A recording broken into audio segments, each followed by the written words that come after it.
League Zero season opener, the Spa spectacle nobody saw coming. Ladies and gentlemen, welcome to the chaos and calamity that is the opening round of League Zero at the legendary Circuit de Spa-Francorchamps, a track known for separating the heroes from the hammerheads, and today we had plenty of both. The pre-race chatter was a symphony of bravado and thinly veiled panic. Michael Fairchild, ever the optimist, reminded everyone to practice our starts, yeah? A suggestion that in hindsight, several drivers should have taken more seriously. Jace Meyer quipped about pulling a Tsunoda on lap 1, which, as it turns out, was less a joke and more a self-fulfilling prophecy. As the lights went out, it was less of a clean getaway and more of a stampede of caffeinated llamas.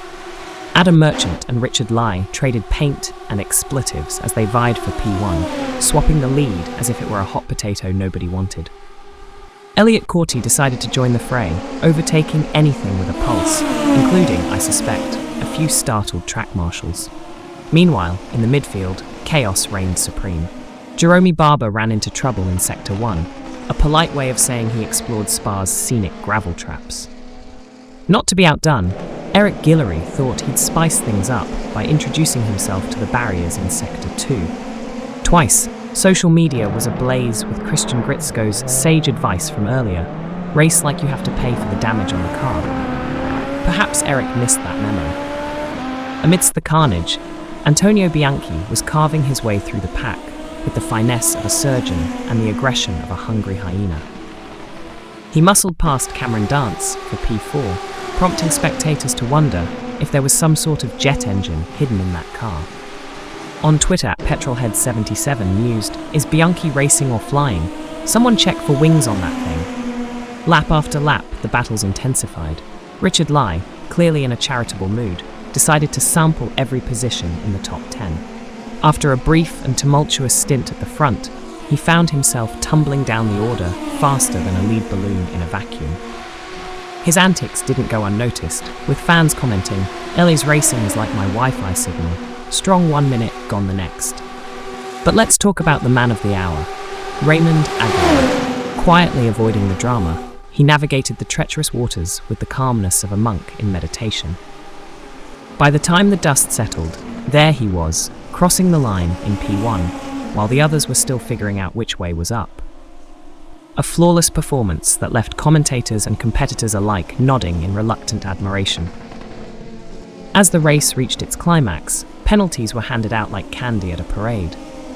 Eric Guillory received a 10-point deduction for causing collisions on lap 1, a surprise to absolutely no one who witnessed his automotive acrobatics. In the control room, Antonio Bianchi didn't mince words earlier when he warned, "If you cause a grid wreck due to not knowing how to start the car, you will be getting bent over without lube." Well, consider Eric thoroughly educated. Gareth McAllister also fancied a role in the steward's report, earning himself a 10-point deduction for his lap 2 misadventures. On Instagram, Shab Racing Fail started trending with a clip of Gareth's faux pas, accompanied by the caption, "When you try to play bumper cars, but realise it's open-wheel racing." And then there's Richard Lai, who managed to collect not one, but multiple penalties on lap 20 alone. A 5-second time penalty here, a couple of 10-second penalties there. It's almost as if he was speedrunning how to incur the wrath of race control. As fan at SpeedFreak91 aptly put it, Richard Lai's penalty count is higher than his lap times. In the end, the top spots were claimed by those who managed to keep it clean, or at least less dirty than the rest. Elliot Corti snagged P2 after a roller coaster of a race, while Adam Merchant settled for P3, perhaps wondering where it all went awry after his early lead. Cameron Dance pulled off a respectable P5 despite being overtaken, spun around and possibly abducted by aliens at one point, only to return with a resolve to finish strong. Over on the League Zero Discord, he summed up his feelings with a succinct, "Mega, looking forward to tomorrow," proving that optimism isn't dead, just slightly battered. Alex Penn and Michael Fairchild finished P6 and P7 respectively. Fairchild, who had earlier championed practicing starts, might need to extend that advice to practicing finishes as well. Though credit where it's due, he did manage to keep his car mostly in one piece, which is more than can be said for some of his compatriots. As for those who struggled, well, let's just say that not everyone can be a winner, but surely they can try to be less of a, what's the word? Liability. Drivers like Jace Meyer and Gale Rolls might need to revisit the overtaking rules they were so inquisitive about. Remember Gale asking, "What's the rules about dive bombs?" Judging by his performance, it seems he was less interested in following them and more in testing their boundaries. In the realm of social media, the banter was as fiery as the on-track action.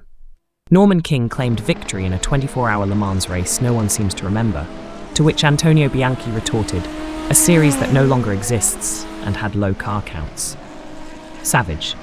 All in all, the season opener at Spa was everything we've come to expect from League Zero. Outrageous, unpredictable, and utterly entertaining. If this is a sign of things to come, we might need to buckle up, not just for safety, but to keep from falling out of our seats laughing. Until next time, keep the pedal to the metal and try to aim for the bit between the white lines.